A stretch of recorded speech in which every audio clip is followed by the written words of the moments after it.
Kutsuisin kaikki koolle.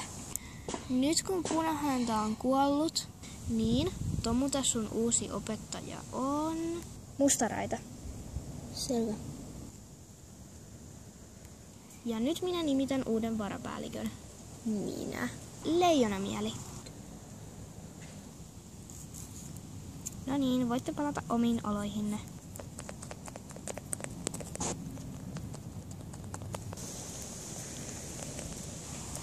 Tulitassu. Niin? Sinulla on tänään ensimmäinen oppitunti Korppitassun ja Harmaatassun kanssa.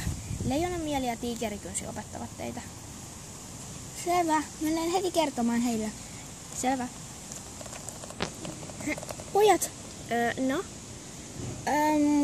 tänään on meidän ensimmäinen oppitunti. Jee! Lähdetäänkö me nyt vai?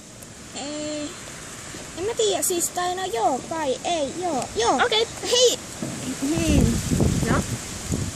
Toi Tiikerikynsi ja Leijonamieli opettaa meitä. Okei, mennään. Meidän täytyy nyt mennä. Selvä.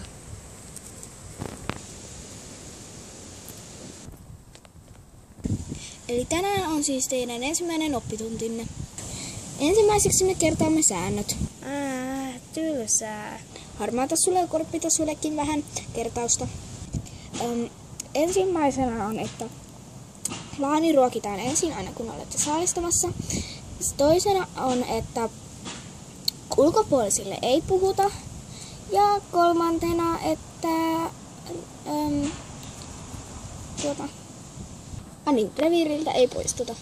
Eikö sä itekään muista niitä sääntöjä? Toki muista, minulla on vain tämmöinen muistikatos. Elikkäs tänään kertaamme reviirin rajat. Tuolla on Jokiklaanin reviiri. Pahaa! Niin, koska se vesi on merkattu. Tuu, nyt sä merkkasit sen. Häh? Pelottavaa. Alo tulla.